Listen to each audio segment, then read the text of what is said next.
is about expression of invitation. What is it?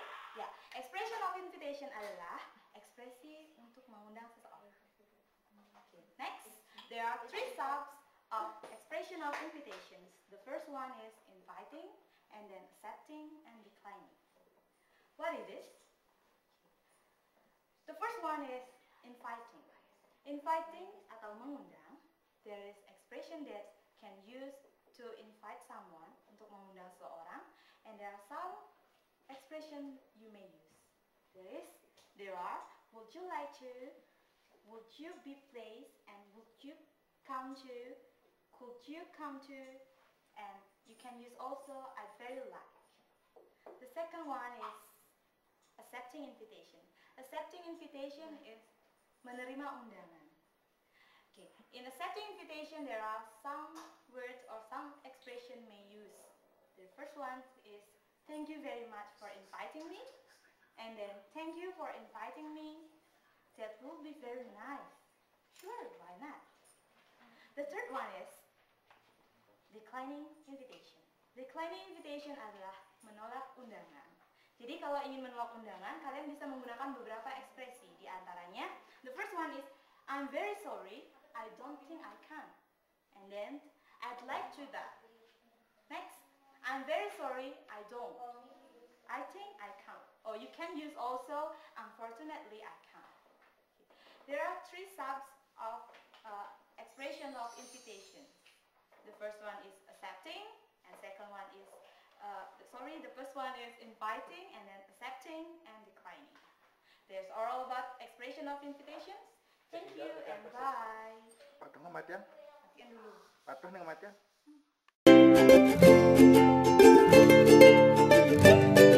Preview.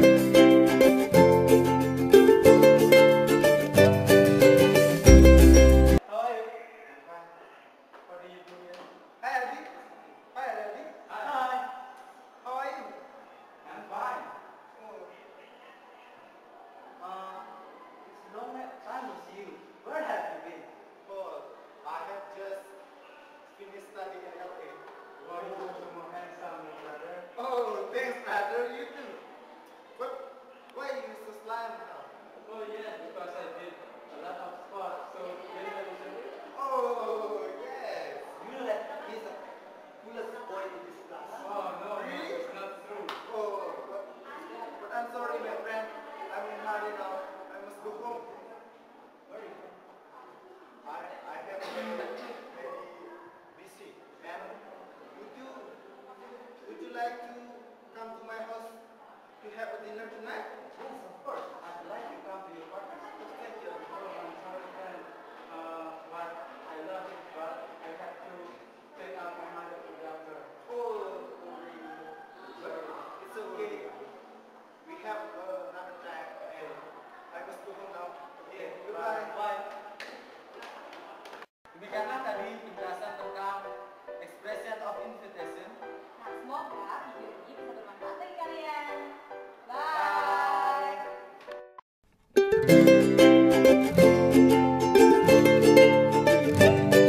Preview.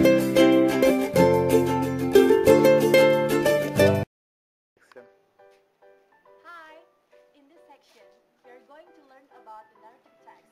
And in the end of the study, the narrative text, we're able to understand the first, understanding the narrative text. And the second one is understanding and knowing the generic structure of the narrative text. For now, we're going to learn more about narrative text. Check this one out. Hi, I'm Pradnya, and now I'm going to tell you about the definition of narrative text. Well, narrative text is a text which is tell about story completed with the series of events. Jadi, narrative text adalah sebuah teks yang menceritakan tentang cerita, bisa itu dongeng, cerita rakyat, dan lain-lain yang lengkap dengan part of events-nya. Maksudnya adalah lengkap dengan tautan antara kejadian satu dengan kejadian yang lainnya. Have you ever heard about the story? That story about Cinderella or Jack and the Beanstalk and another story, that was the example of a narrative text. Text which is complete with the series of events is a narrative text. And now, how about the generic structure? Do you know the generic structure of narrative text? No. Well, now, if you don't know about the generic structure of narrative text, let's check this one out to know about the generic structure. 3. Hi, I'm Eka. Now, I will tell you about generic structure of narrative text.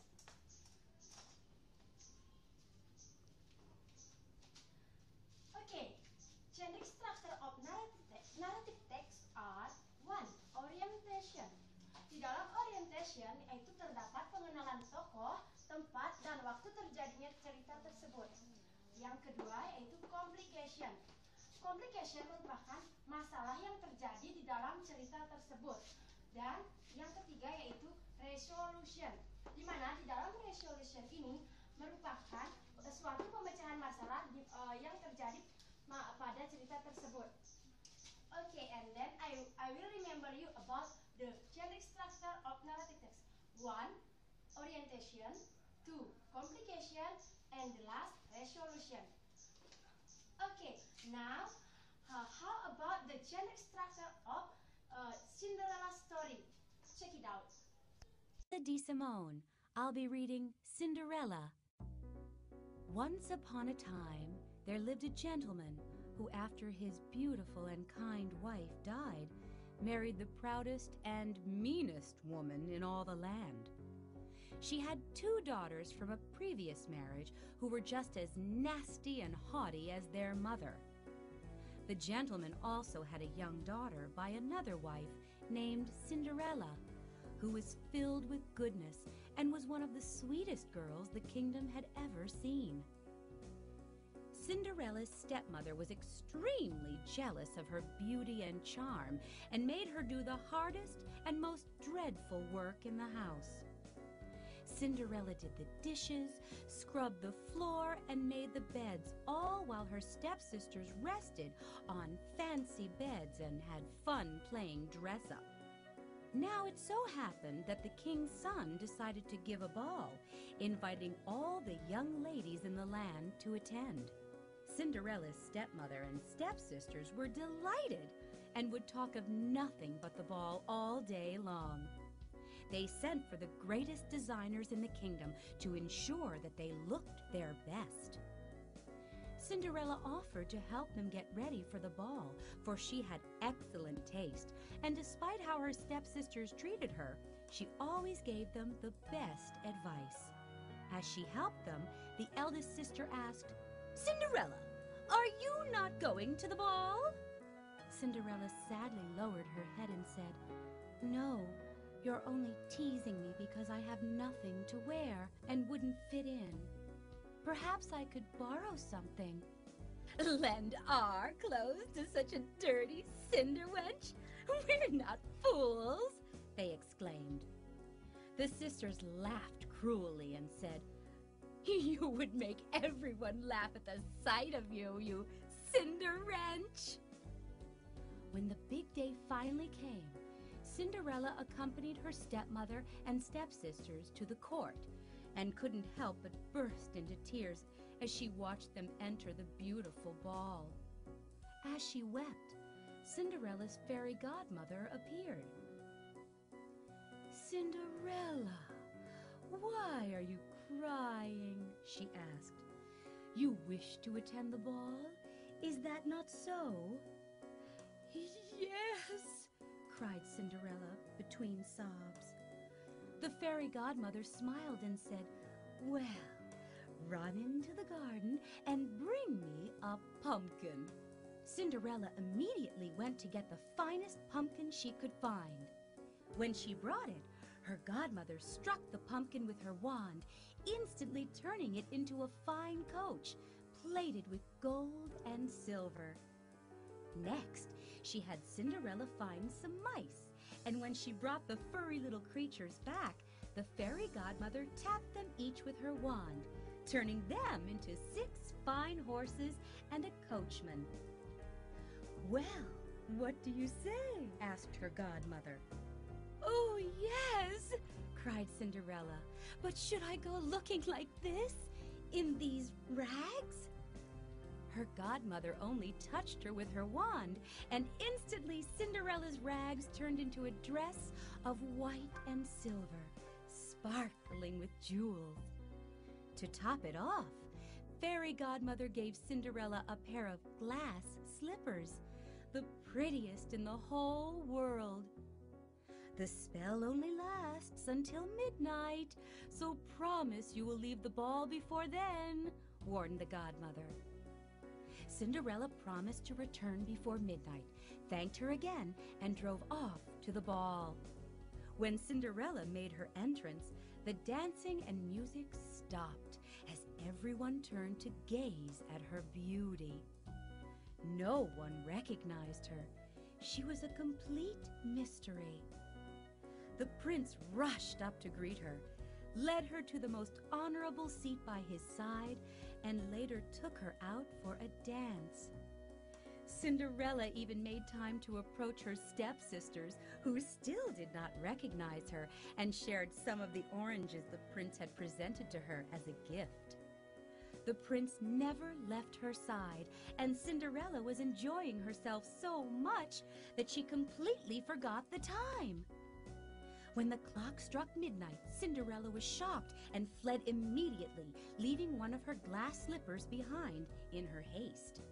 The prince ran to follow her, but only managed to pick up the glass slipper she left behind.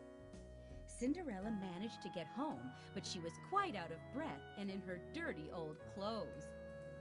She was resting in bed when her two stepsisters stumbled into her room. "You stayed really late," cried Cinderella, rubbing her eyes and stretching as if she had been sleeping.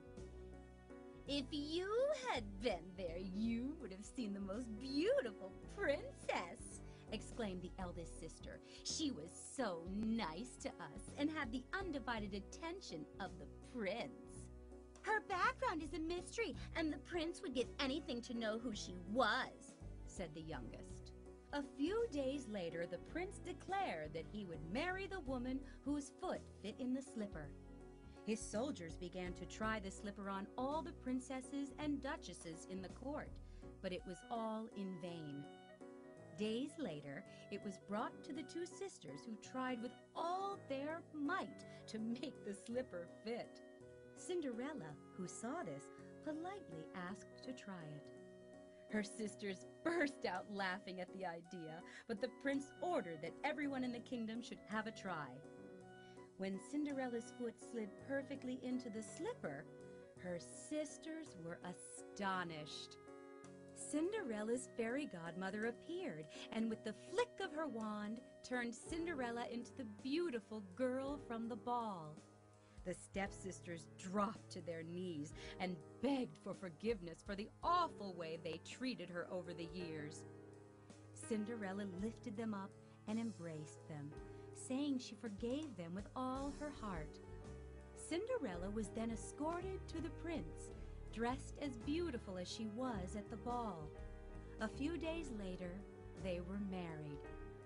Cinderella, who was no less good than beautiful, gave her two sisters rooms in the palace, and everyone lived happily ever after. The end.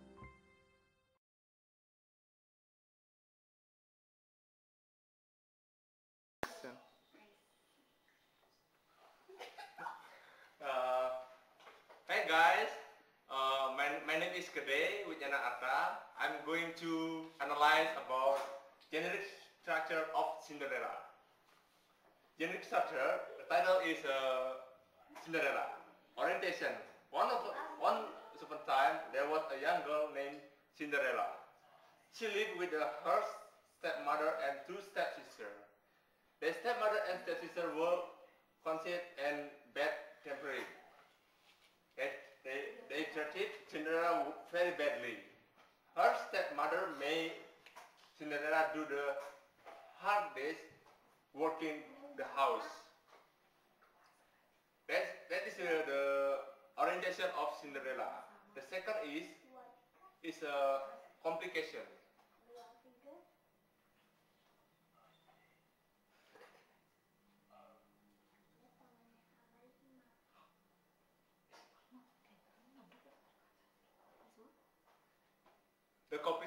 The complication of Cinderella is the two stepsisters received an invitation to the ball from the king. Cinderella cried because they could not hug after they had left church. Fairy godmother came to hug Cinderella. She changed to pumpkin into the film coach and mice into the coachman and two footmen. Her fairies stabbed Cinderella right dress with her maid, and it became a beautiful ball ground. Then she gave her a pair of pretty glassy slippers. Cinderella must be left before midnight. Cinderella danced again and again with the king's son. The clock began to strike 12. She ran toward the door as quickly as she could. In her hurry, one of the glass slippers was left behind.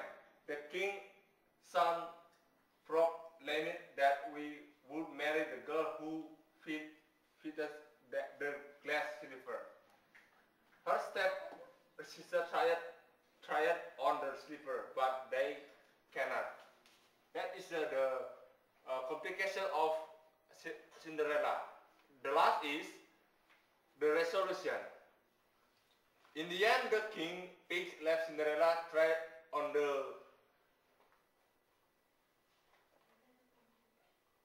slipper. She stuck out her foot and the page slippered the slipper on in fitness perfectly. Finally, they were married and lived happily after. That is the generic structure of Cinderella. Thank you. Guys. Hi. Well, how about our lesson today? Our lesson today is very interesting. Ya, hari ini kita telah belajar tentang narrative text, mulai dari definisinya, chain structure-nya, And analysis. Ada juga tentang penampilan fisik. yeah, that's right. And the purpose of learning narrative text is to entertain the readers, the listeners, and the viewers about the story, the interesting story about the folklore, maybe a fable, and another interesting story. And we hope you all enjoy about our movie today and our lesson today, of course. And see you in the next time. Bye. Bye.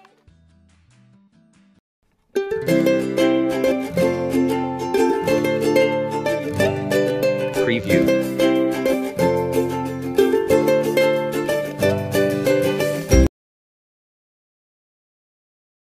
Well, guys, in the session we will talk about gender comparison. And in the end of the lesson, I hope that you can learn to first one is identifying positive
by adding more and most respectively before the positive form. For example, it's the word wonderful in comparative become more wonderful, and in superlative become most wonderful.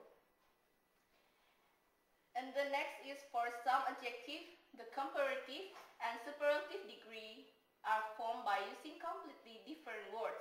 For example, many or much in comparative become more, and in superlative become most.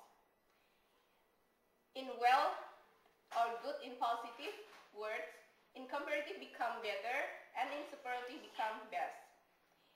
And word little in positive, in comparative it become less, in superlative it become least. Okay, next we'll continue about changing degrees of the adjectives. We can see here, kita dapat melihat di sini ada tiga tingkatan. Yang pertama adalah superlatif, yang kedua adalah comparative, dan ketiga adalah positif. Di superlatif ini adalah menunjukkan sesuatu yang paling, jadi yang tingkatan yang paling tinggi dari ketiganya. Contohnya seperti hal berikut ini.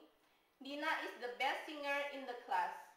Dina adalah penyanyi yang paling bagus di dalam kelas. And the second is comparative. Dina is better than any other singers in the class. In comparative, we use better because kita menggunakan better karena membandingkan antara Dina dengan penyanyi yang lain dalam satu kelas. Di positifnya adalah no other singers in the class is as good as Dina. Tidak ada penyanyi lainnya yang di kelas sebagus Dina. Next, superlative, comparative, positive. Contoh kedua adalah the Pacific Ocean is the largest ocean in the world. Di comparative-nya, the Pacific Ocean is larger than any other ocean in the world. And the positive is no other ocean in the world is as